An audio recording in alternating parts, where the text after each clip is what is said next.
The letter arrived on a Tuesday morning in October, its edges yellowed from the Georgia heat and bearing the unmistakable scrawl of Dr. Samuel Hartwell.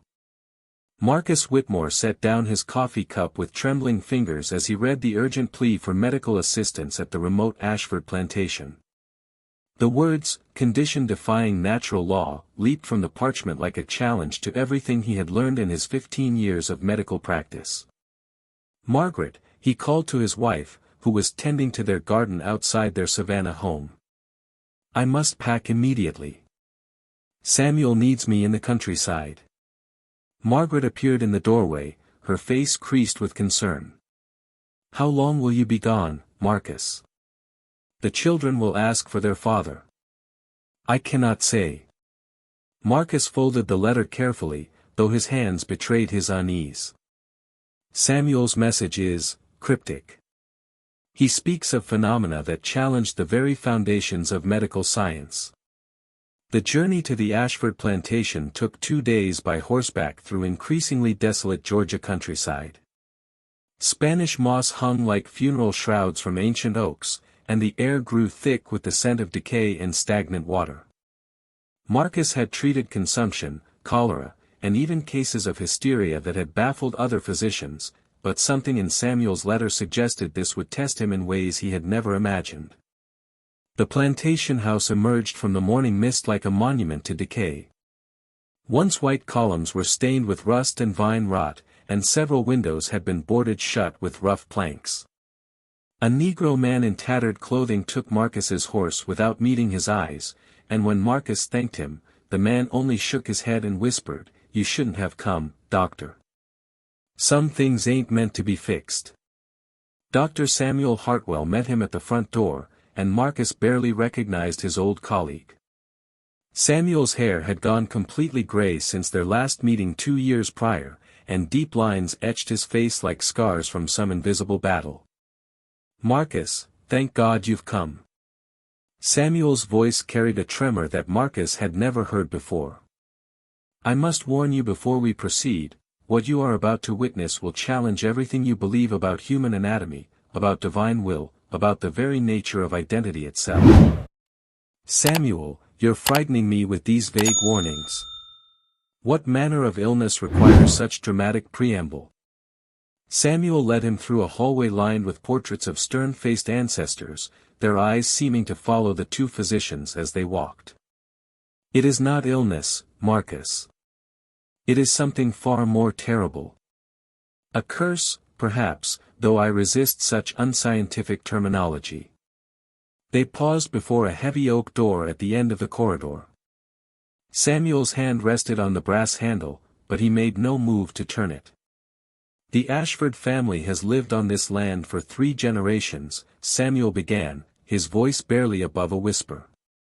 "Jeremiah Ashford founded the plantation in 1820, built his fortune on the backs of slaves like so many others.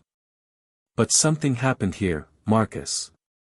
Something that has marked his bloodline in a way that defies all medical explanation." "What do you mean, marked?"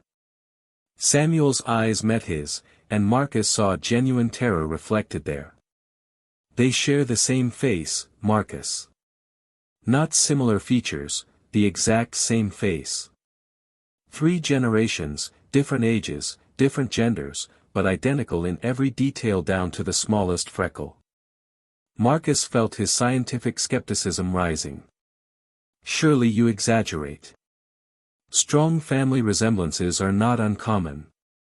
"No." Samuel's interruption was sharp. "You will understand when you see them. When grandmother Constance cuts her finger, the wound appears simultaneously on her son Edmund and his daughter Mary. When Edmund develops a fever, it burns in all 3 of them at once. They are connected in ways that medical science cannot explain." The door creaked open, revealing a dimly lit parlor where 3 figures sat in rigid silence. Marcus stepped forward, and his breath caught in his throat as the impossible truth revealed itself. An elderly woman of perhaps 70 years sat in a rocking chair by the window. Beside her stood a man of middle age, perhaps 45, his hands clasped behind his back. On a small stool sat a girl who could not have been more than 12 years old. And they all shared the exact same face. Not a family resemblance. Not similar bone structure or coloring. The precise, identical face, the same angular jawline, the same deep-set brown eyes, the same thin scar running from the left temple to the cheekbone, the same small mole just above the right corner of the mouth. Even their expressions of resigned despair were perfectly synchronized. Marcus staggered backward, his medical bag slipping from his suddenly nerveless fingers. The woman, Constance, he assumed, spoke in a voice that was simultaneously ancient and ageless. "You are the new Dr. Samuel has summoned. We apologize for what you must witness, but we are desperate for someone to understand our condition." The man stepped forward, and when he spoke, his voice carried the same cadence, though deeper in pitch. "I am Edmund Ashford, grandson of the man whose sins condemned us to this fate. This is my mother Constance, and my daughter Mary." The child said nothing, but her eyes, those same haunting brown eyes, held a wisdom and sorrow that no 12-year-old should possess. Marcus struggled to form words, his scientific training warring with the evidence before him. "This is impossible. Anatomically, genetically, this cannot exist in nature." Constance's laugh held no humor. "Nature had nothing to do with this, Dr. Whitmore. This is the price of our family's sins, a burden we have carried for 33 years. Samuel moved to Marcus's side, steadying him with a firm hand on his shoulder. "I have examined them extensively. Their bone structure, their blood, even their scars and birthmarks, all identical. When one ages, they all age. When one suffers injury, they all bear the wound." Marcus forced himself to step closer, his physician's instincts overriding his shock. May I examine you?" Edmund nodded, rolling up his sleeve to reveal an arm that, like his face, seemed to exist in triplicate across 3 different bodies. Marcus reached out with trembling fingers to check the pulse at Edmund's wrist, and felt the blood flowing beneath skin that defied everything he had ever learned about human individuality. "How long has this been happening?" Marcus asked, his voice barely steady. "Since the day our curse began," Constance replied. "The day a dying woman spoke words that bound our family's identity into one shared face, one shared fate. We have lived as prisoners in our own flesh ever since." The weight of this impossible reality settled over Marcus like a shroud. He had come here expecting to treat some rare disease, perhaps a case of hysteria or mass delusion. Instead, he found himself confronting something that challenged the very foundations of his understanding of reality. As he stared at the 3 identical faces looking back at him with desperate hope, Marcus realized that his life as a rational man of science had just come to an end. Have you ever encountered something so impossible that it shattered your understanding of reality? What would you do if science couldn't explain what stood before you? Marcus spent the remainder of that first day conducting the most thorough medical examination of his career, though every test only deepened the mystery. He measured skulls, compared bone structure, and analyzed blood samples under his portable microscope. The results defied logic, 3 distinct bodies sharing not just facial features, but identical bone density, blood composition, and even the precise pattern of veins visible beneath their skin. "Dr. Whitmore," Edmund said as Marcus recorded his findings, "you should know that others have attempted to study our condition. They all left convinced they were losing their minds." Marcus looked up from his notes.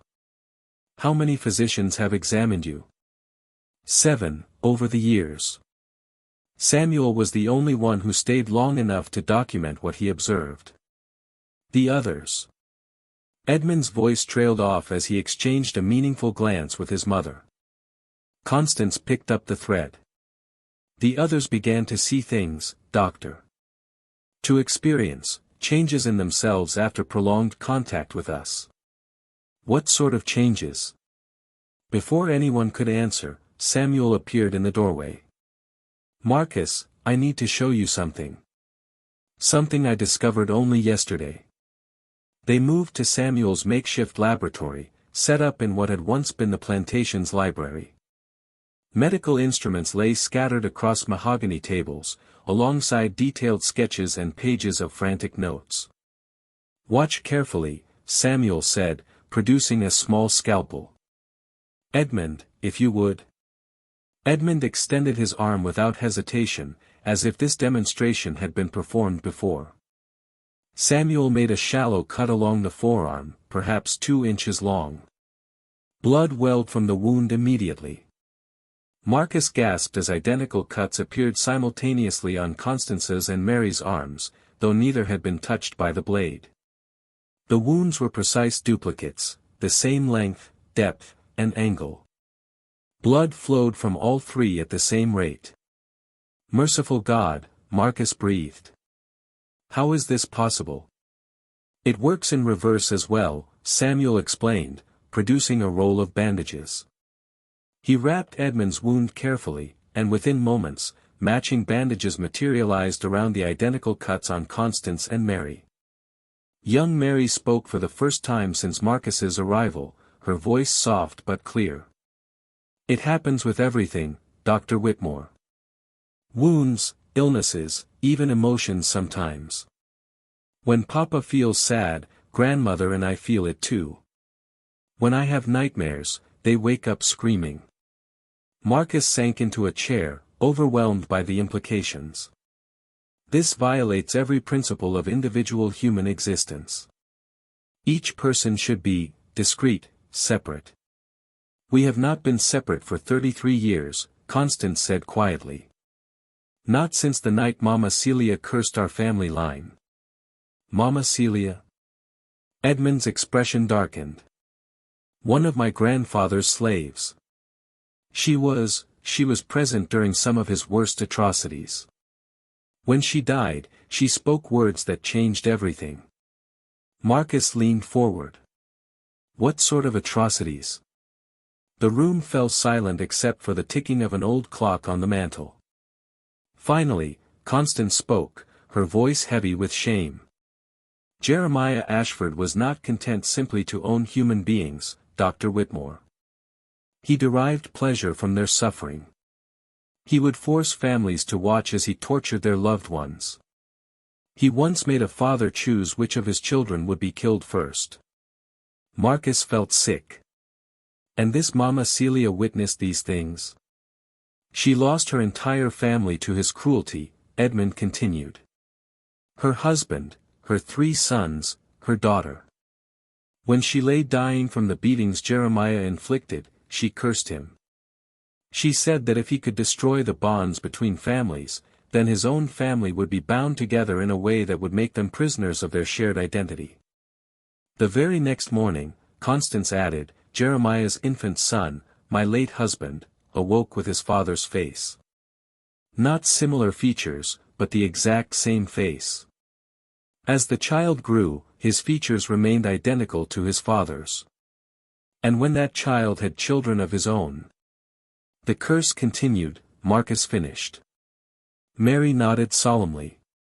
"Every Ashford born since then has worn the same face. We cannot escape what our ancestor did because we cannot escape each other." Marcus turned to Samuel. "Have you attempted any treatments? Surgery perhaps, or any alteration made to one affects all," Samuel interrupted. "I once tried to remove a small mole from Edmund's cheek. The moment my scalpel touched his skin, identical wounds appeared on Constance and Mary. The procedure became impossible." As evening approached, Marcus felt his rational worldview crumbling piece by piece. He had witnessed phenomena that should not exist, examined evidence that defied natural law. Yet here sat 3 people whose very existence challenged everything he had been taught about human individuality. "There is something else," Samuel said quietly as they prepared to end the examination for the day. "Something I discovered only this morning." He handed Marcus a small mirror.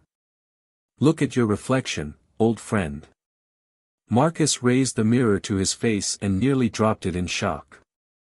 His own features appeared subtly different, his jawline seemed sharper, his eyes set deeper than he remembered. The changes were minor but undeniable. "What is happening to me?" Samuel's voice was grim. "The same thing that happened to the other physicians who stayed too long. The curse appears to be contagious, in a sense.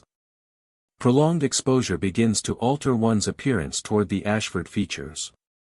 Marcus stared at his changing reflection, feeling the first stirrings of genuine terror. He had come here to heal, to understand, to apply the tools of science to an unusual medical case. Instead, he found himself being slowly consumed by the very phenomenon he sought to study. The Ashford family watched him with expressions of pity and understanding.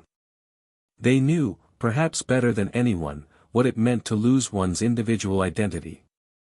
And Marcus realized with growing horror that he might be about to join them in their shared prison of flesh and bone. Marcus slept poorly that night, haunted by dreams in which his own reflection gradually shifted and changed. When morning came, he avoided mirrors entirely, focusing instead on gathering more information about the curse's origins. Samuel suggested he speak with Ruth, the plantation's oldest remaining servant, who had witnessed the events of 33 years ago. Ruth was a woman of perhaps 60 years, her back bent from decades of labor, but her eyes sharp and alert. She received Marcus in the kitchen, away from the main house, and spoke in hushed tones as she prepared the morning meal. "You want to know about Mama Celia," she said without preamble. "I can see it in your face, Doctor. You got that same look all the other white folks get when they first see the Ashford curse. You were here when it happened?" Ruth nodded, her hands never pausing in their work. "I was just a girl then, maybe 15 years old. But I remember everything. Every terrible thing." She moved to the window, gazing out at the overgrown fields. Master Jeremiah, he wasn't like other plantation owners. Some of them were cruel, yes, but Jeremiah, he was evil in his bones. He took pleasure in breaking people, in making them watch their loved ones suffer. Marcus felt his stomach tighten. "Tell me about Mama Celia's family." "Beautiful family," Ruth said softly. "Her husband Moses was the strongest man I ever seen. Could lift a full-grown horse if he needed to. Their boys, Samuel, Joshua, and little David, they were smart as whips, always learning their letters when Master and Jeremiah wasn't watching. And their daughter Lily." Ruth's voice broke.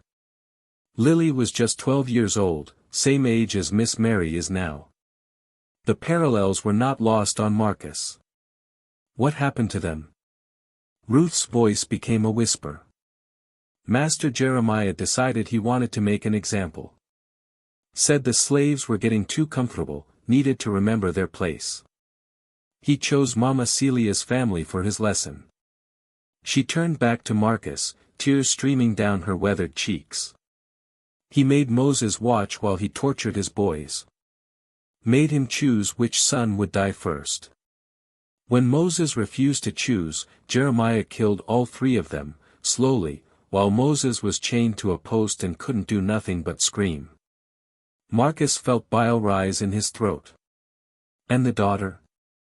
"Saved her for last. Made Moses and Mama Celia both watch what he did to little Lily before he finally killed her too. Then he killed Moses, left Mama Celia alive just so she could carry the memory of losing her entire family." The kitchen fell silent except for the crackling of logs in the fireplace. Marcus struggled to process such calculated cruelty. That night, Ruth continued, Mama Celia lay dying from the beating Master Jeremiah gave her after he finished with her family.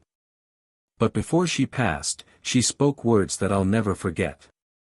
She said them in that old tongue some of the older slaves knew, words that felt like they had power in them. "Do you remember the words?" Ruth shook her head. "Wasn't for me to remember. But I understood what she meant. She called on something older than Jesus, older than anything we knew. She said that if Master Jeremiah could destroy the bonds that made families unique, then his own family would be bound together so tight they'd lose themselves completely. And it worked immediately. The very next morning, Master Jeremiah's baby son woke up with his daddy's face. Not just looking like him, having the exact same face, down to a little scar Jeremiah had on his cheek from a childhood accident. That baby hadn't never had no accident, but there was the scar, plain as day. Marcus pondered this information as Ruth served him breakfast.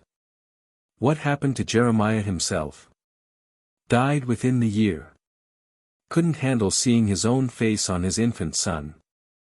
Started drinking heavy, talking to himself, claiming the baby was stealing his identity.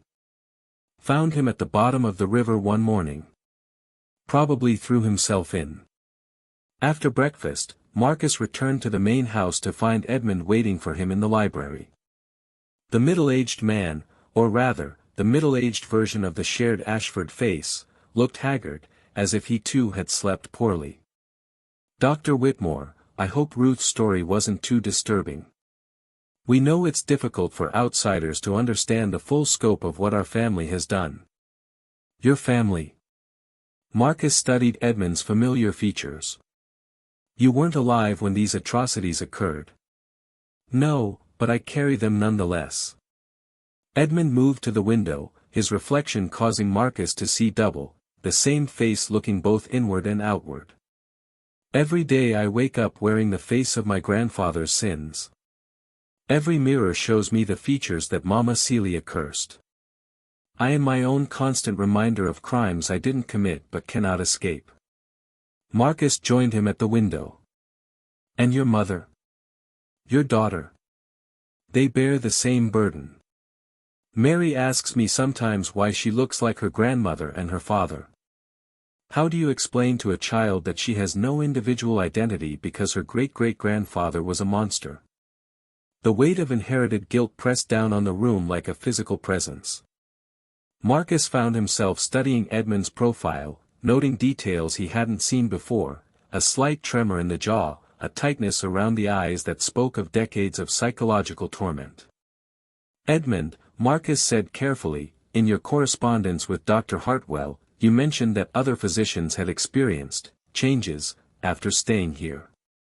What sort of changes?" Edmund was quiet for a long moment. "At first, just subtle alterations in their features. A reshaping of the jawline, a deepening of the eye sockets. But the longer they stayed, the more pronounced the changes became. And then they began to remember things that had never happened to them. Memories of my grandfather's cruelties, as if they had witnessed them firsthand. They would wake up screaming about children they had never met, crying for families that weren't theirs." Marcus felt a chill run down his spine. "What became of them?" "Most fled before the transformation was complete." 1. Edmund paused, his voice growing heavy. "One physician stayed too long.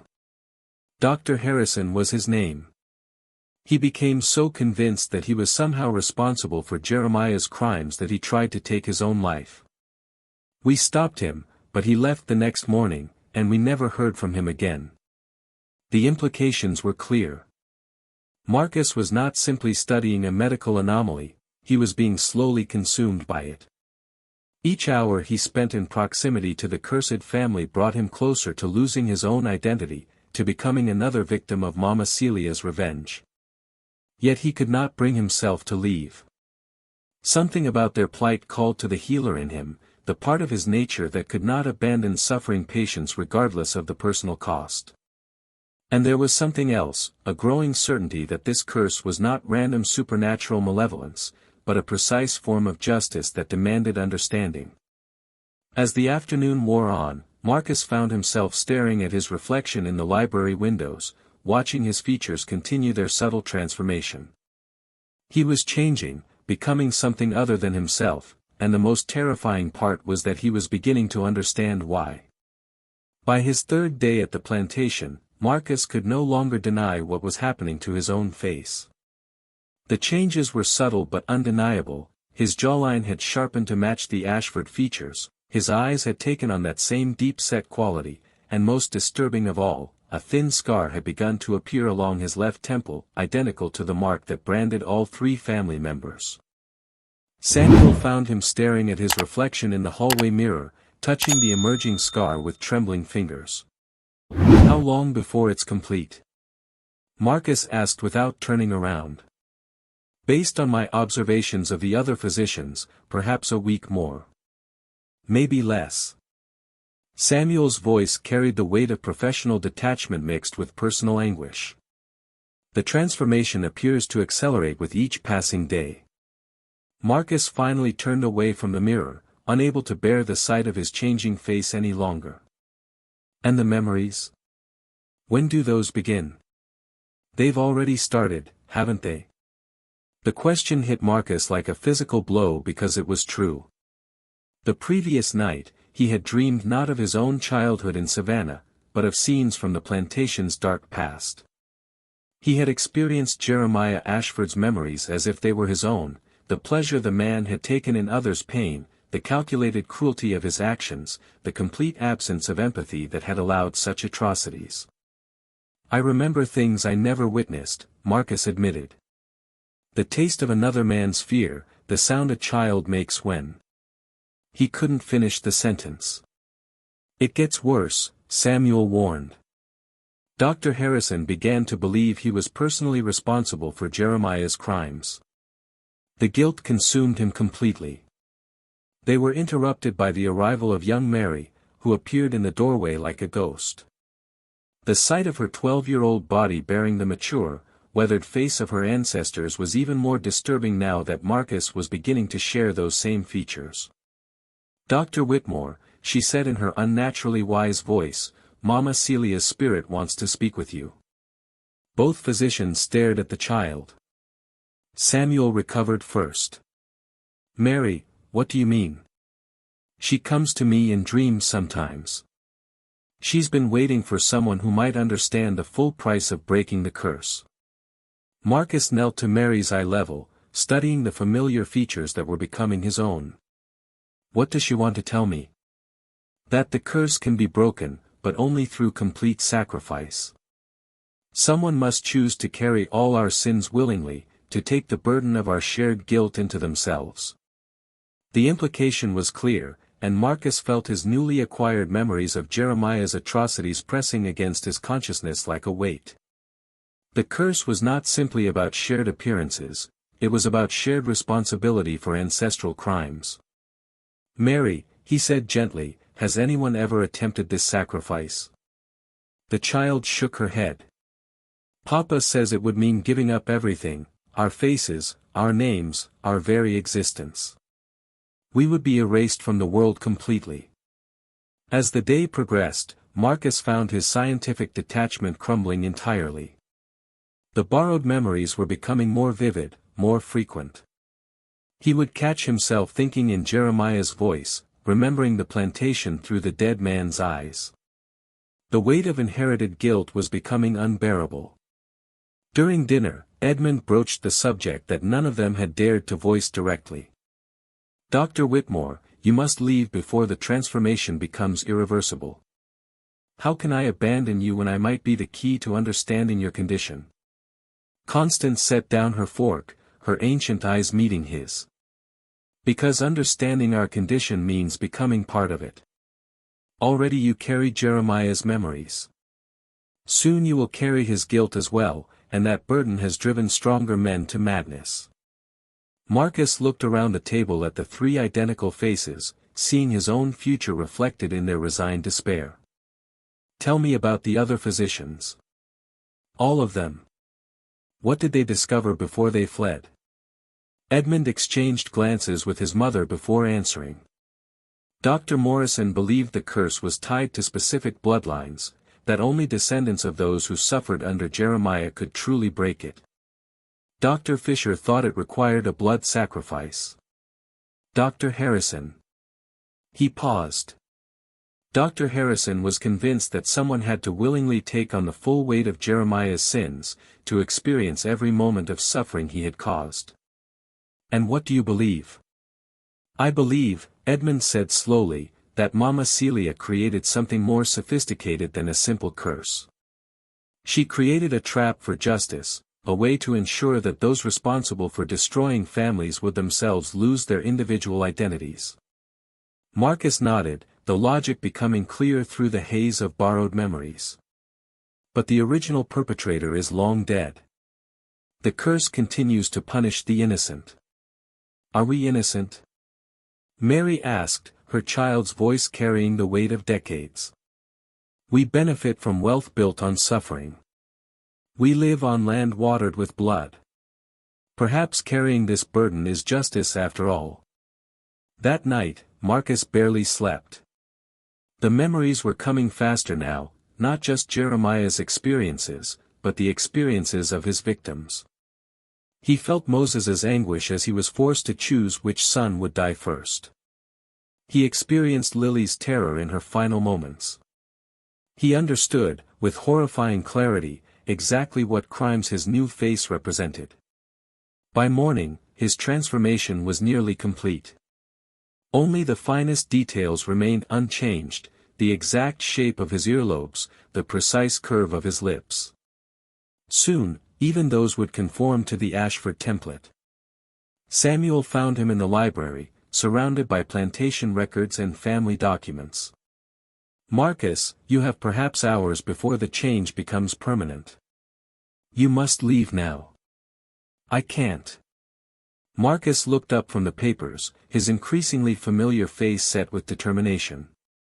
I think I know how to break the curse, Samuel.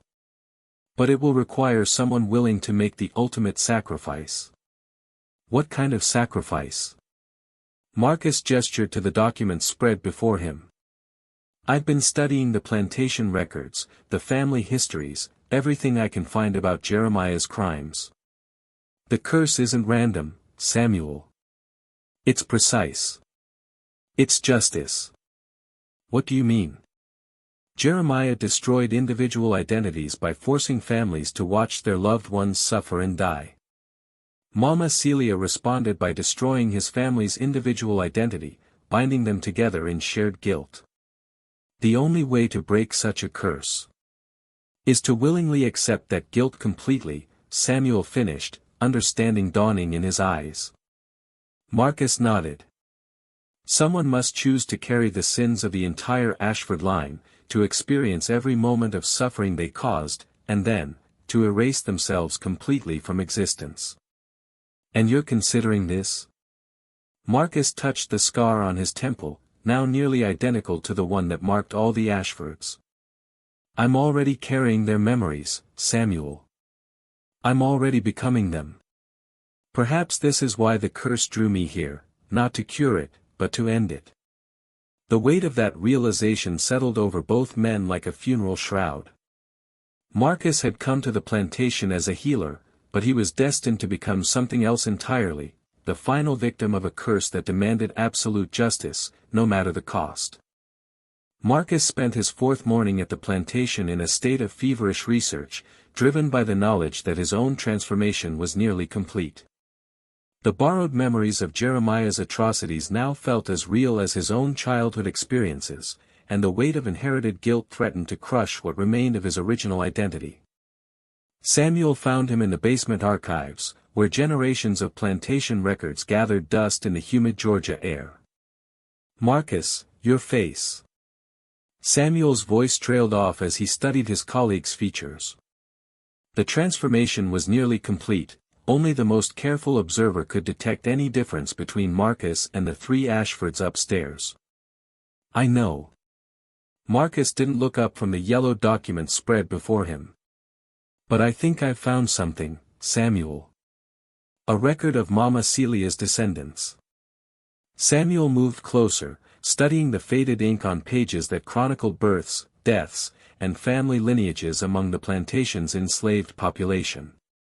Here, Marcus pointed to an entry dated 1847. Sarah Freeman, born free, listed as great-granddaughter of Celia Washington, our Mama Celia. Where is she now? According to these records, she lives in the woods about 5 miles east of here. The other slaves speak of her as some kind of wise woman, a healer who knows the old ways. Samuel studied his friend's increasingly familiar face with growing concern. Marcus, even if this woman exists, even if she has knowledge of how to break the curse, what makes you think she would help the descendants of the man who murdered her family? Marcus finally looked up, his eyes now identical to those that gazed back at him from every mirror in the plantation house. Because I think she's been waiting for someone willing to pay the full price for Jeremiah's crimes. They left the plantation immediately, Marcus riding with a hood pulled low over his transformed features. The journey took them through dense woods where Spanish moss created a canopy so thick that noon felt like twilight. Ancient trees groaned in the humid air, and more than once Marcus felt eyes watching them from the shadows. They found Sarah Freeman's dwelling in a clearing beside a slow-moving creek. The structure was little more than a cabin, but the area around it was carefully tended, herbs grew in neat rows, wind chimes made from bones and shells hung from the eaves, and symbols Marcus didn't recognize were carved into the trees that bordered the property. Sarah herself appeared to be a woman of perhaps 40 years, tall and dignified, with intelligent eyes that seemed to see far more than they revealed. She showed no surprise at their arrival, as if she had been expecting them. "You're the doctor who's been treating the cursed family," she said without preamble, studying Marcus's face with unsettling intensity. "And you're carrying their burden now. You know about the curse. Child, I helped my great-grandmother speak it into being." Sarah's voice carried the weight of inherited knowledge. "Mama Celia died in my arms when I was just 7 years old, but not before she told me everything, what the curse would do, how long it would last, and what it would take to end it." Samuel stepped forward. "Can it be broken?" Sarah's laugh held no humor. "Broken? That curse was never meant to be broken, Doctor. It was meant to teach a lesson about the price of destroying families, the cost of treating human beings as property to be tortured for amusement." "But there must be some way," Marcus began. "There is one way," Sarah interrupted, her gaze never leaving his transformed features. "But it requires someone willing to experience every moment of suffering that Jeremiah Ashford inflicted, to carry the full weight of his sins, and then to surrender their existence completely." "I'm prepared to do that," Marcus said without hesitation. Sarah studied him for a long moment. "Are you? Do you understand what that means? You would not simply die, Doctor. You would be erased, your name forgotten, your deeds undone, your very existence wiped from memory. And before that erasure, you would experience every cut, every burn, every scream that Jeremiah caused. You would feel Moses's anguish, little Lily's terror, the despair of every soul he tormented." Marcus felt the borrowed memories stirring in his mind, Jeremiah's crimes playing out in vivid detail. "I've already begun to experience those things. The memories, the guilt, it's unbearable." "The memories are nothing compared to the full experience," Sarah warned. "If you perform this ritual, you will live through every moment of suffering Jeremiah inflicted, but from the victim's perspective. You will die a dozen deaths, feel your children murdered before your eyes, experience violations of body and spirit that would break most minds completely." Samuel grabbed Marcus's arm. "This is madness. There must be another way." "There is no other way," Sarah said firmly.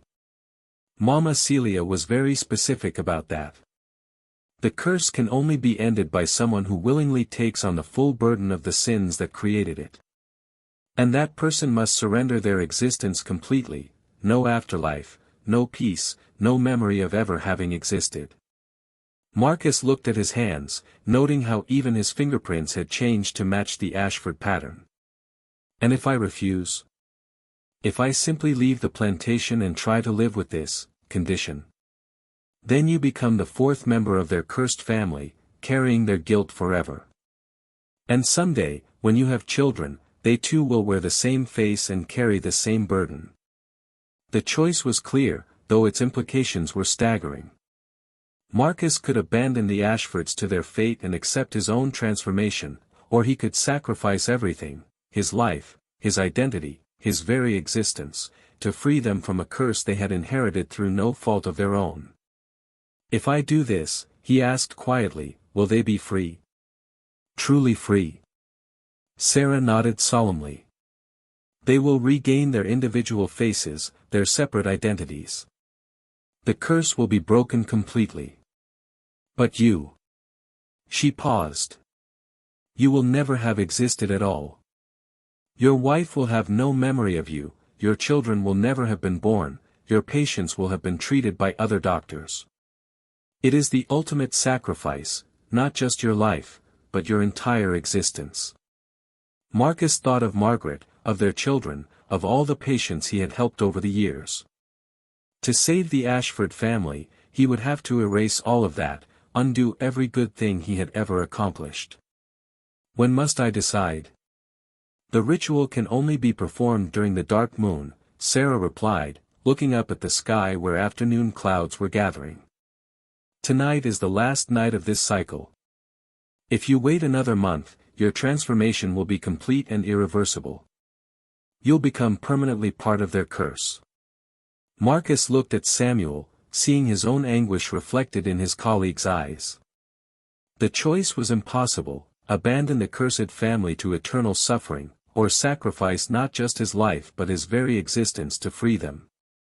As evening approached, Marcus realized that he had already made his decision. The borrowed memories of Jeremiah's victims demanded justice, and sometimes justice required the ultimate sacrifice. He would perform the ritual, experience every moment of suffering the Ashford's ancestor had caused, and then surrender his existence so that 3 innocent people could reclaim their individual identities. If you carried the sins of your ancestors in your very flesh, would you choose an eternity of shared suffering or complete erasure from existence? The ritual required them to return to the plantation under cover of darkness. Sarah had explained that it must take place at the site where Mama Celia died, in what had once been the slave quarters behind the main house. The buildings had long since crumbled, leaving only foundations overgrown with kudzu and marked by a single, weathered headstone that bore no name. Marcus walked beside Sarah through the moonless night, his transformed face now completely indistinguishable from those of the Ashford family. Samuel had remained at Sarah's cabin, unable to watch his colleague's ultimate sacrifice. "Tell me exactly what will happen," Marcus said as they approached the ruins. "You will lie upon Mama Celia's grave," Sarah explained, her voice steady despite the magnitude of what they were about to attempt. "I will speak the words that will transfer the full weight of Jeremiah's sins to you. Then you will experience every moment of suffering he caused, not as memories this time, but as if you were living through each atrocity yourself." How long will it last? Time moves differently during such experiences. It may feel like days or years, but in this world, only hours will pass. When it is complete, when you have suffered as all his victims suffered, you will have the choice to release the curse entirely. They reached the crumbling foundation where Mama Celia had drawn her last breath 33 years earlier. Sarah had brought candles and herbs, items that she arranged in a pattern around the unmarked grave with practiced efficiency. "There is still time to change your mind," she said as she worked. "Once we begin, there will be no turning back." Marcus looked toward the plantation house, where 3 identical faces waited in the darkness, trapped by crimes they had never committed. "I've made my choice." Edmund, Constance, and Mary appeared at the edge of the clearing, drawn by some instinct they couldn't explain. They stood in the shadows, 3 versions of the same cursed face watching the man who had chosen to save them. "Dr. Whitmore," Edmund called softly. "You don't have to do this. We've lived with the curse for decades. We can continue." "No," Marcus interrupted. "No child should wear the face of her ancestors' sins. No family should be bound together by guilt they didn't earn." He looked at young Mary, seeing in her features not just the Ashford curse but the echo of little Lily, the 12-year-old girl whose suffering had helped birth this supernatural justice. Sarah completed her preparations and gestured for Marcus to lie down upon the grave. The earth was soft and warm, despite the October chill, as if something beneath the ground still radiated the heat of life. "Mama Celia," Sarah called into the darkness, her voice carrying the authority of generations. "Your great-great-granddaughter calls upon you. The time has come to complete your justice. Here lies one who would willingly bear the full weight of Jeremiah Ashford's sins." The air around the grave grew thick and heavy. Marcus felt a presence gathering, not malevolent, but ancient and implacably just. When Sarah began to chant in words that predated English, predated the plantation, perhaps predated America itself, Marcus felt the borrowed memories in his mind begin to shift and intensify. "Jeremiah Ashford," Sarah's voice rose into the night. "You who destroyed families, who treated human souls as playthings for your cruelty, your debts come due. Let all your sins be placed upon this willing soul. Let him experience every cut you made, every tear you caused, every life you destroyed." The change began immediately. Marcus's vision blurred, and suddenly he was no longer lying on Mama Celia's grave but standing in the plantation's courtyard 34 years in the past. But he wasn't seeing through Jeremiah's eyes anymore, he was Moses, watching helplessly as his sons were dragged from their cabin. The agony was beyond description. Marcus experienced the father's desperation as his children were tortured before his eyes, felt the exact moment when hope died in Moses's heart. He lived through Samuel's death, Joshua's death, little David's death, each one searing into his consciousness with the full weight of a parent's grief. Then he was Lily, 12 years old and terrified, experiencing violation and pain that no child should ever endure. He felt her confusion, her desperate love for parents she would never see again, her final prayers as life left her small body. The ritual continued through the night, forcing Marcus to experience every atrocity Jeremiah had committed from the victims' perspectives. He was the father forced to choose which child would die first. He was the mother who watched her baby torn from her arms. He was the young man beaten to death for learning to read. He was every broken soul whose suffering had fed Jeremiah's twisted appetites. By dawn, Marcus had lived through decades of torture, experienced 100 deaths, felt the last breath leave countless lungs. His body convulsed on Mama Celia's grave as his mind processed suffering beyond human comprehension. Now, Sarah's voice cut through the agony, "You have felt what Jeremiah Ashford inflicted upon the innocent. Will you carry this burden forever, or will you choose to release it, and yourself, completely?"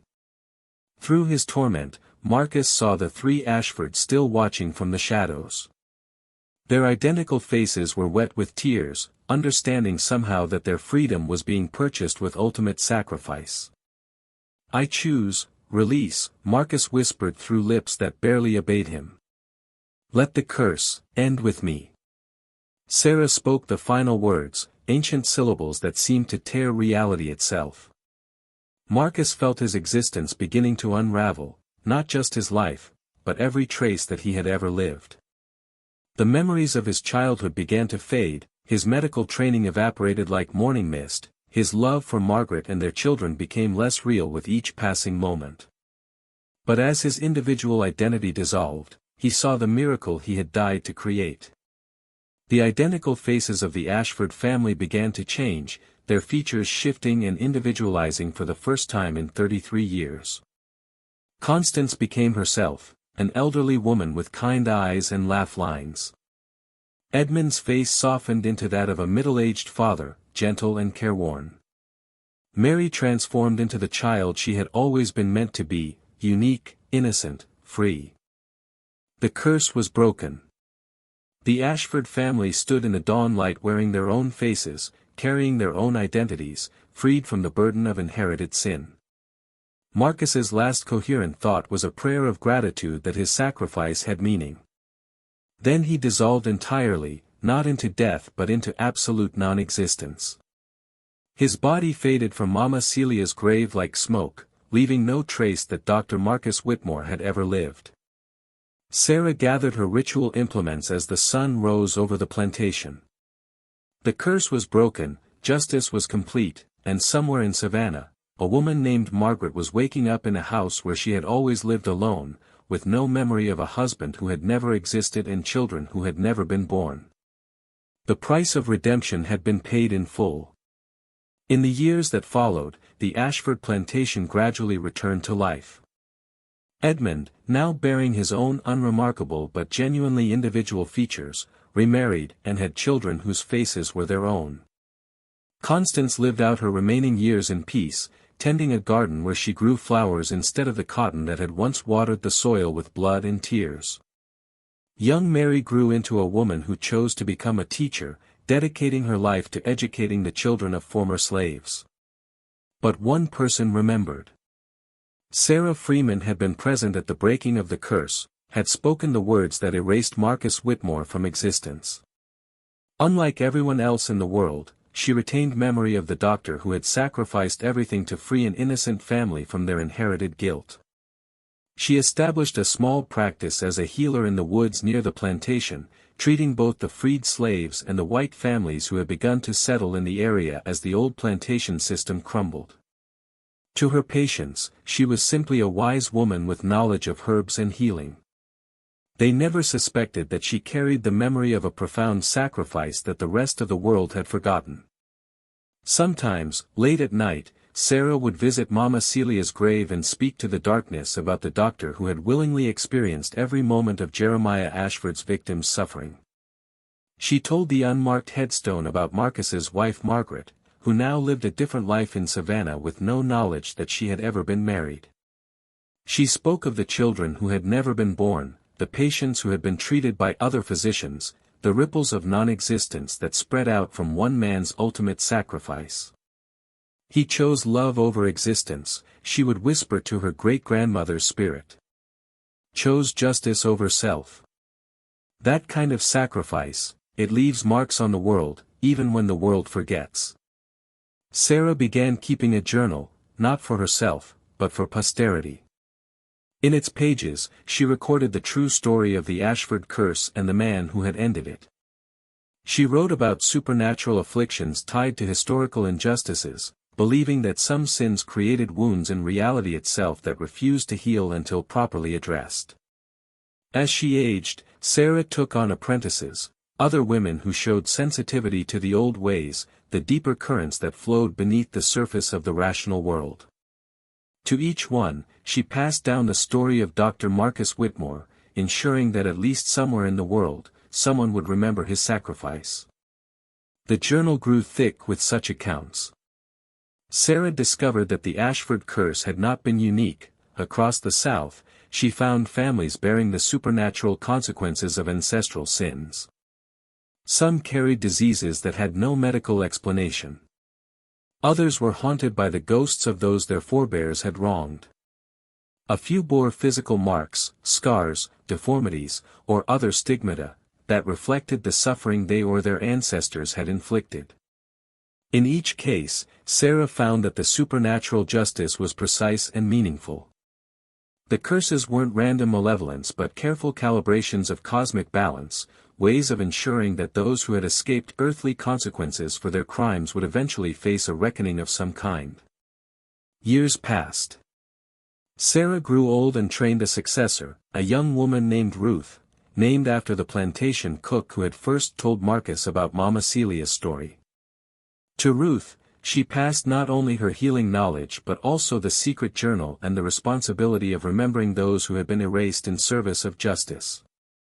Some sacrifices, Sarah told Ruth on her deathbed, are so complete that they erase themselves from history. But that doesn't make them less meaningful. Sometimes the most important acts are the ones that nobody remembers. Ruth continued the work, and after her, others. A chain of women who carried forward the memory of impossible sacrifices and supernatural justice, documenting cases that orthodox medicine and rational thought could not explain. The journal passed through many hands over the decades. During the Civil War, it was hidden in a root cellar. During Reconstruction, it traveled with a circuit-riding healer. In the 20th century, it found its way to a psychiatric hospital where a doctor specialized in cases that others dismissed as delusion or hysteria. But always, somewhere in the world, someone remembered Dr. Marcus Whitmore and his choice to bear the full weight of inherited sin. His sacrifice had created a ripple in the fabric of reality, a reminder that some forms of justice operate outside the boundaries of normal existence. In 1953, exactly 100 years after Marcus's erasure, the journal came into the possession of a psychiatrist named Dr. Elizabeth Hayes.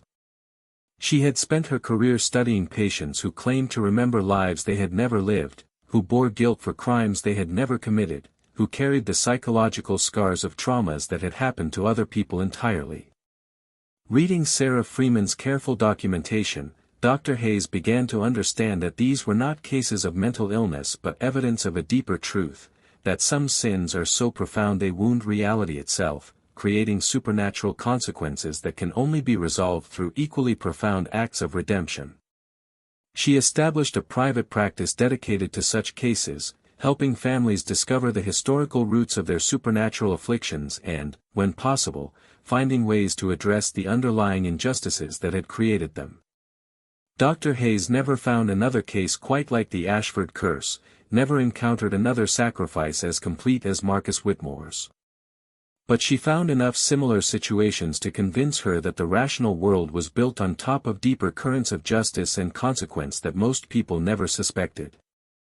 On her own deathbed, Dr. Hayes passed the journal to a colleague with instructions that it should continue to be maintained, that the stories it contained should never be allowed to fade entirely into obscurity.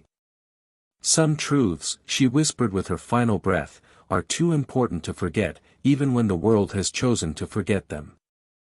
The journal still exists, somewhere in the world, carried by someone who understands the weight of remembrance.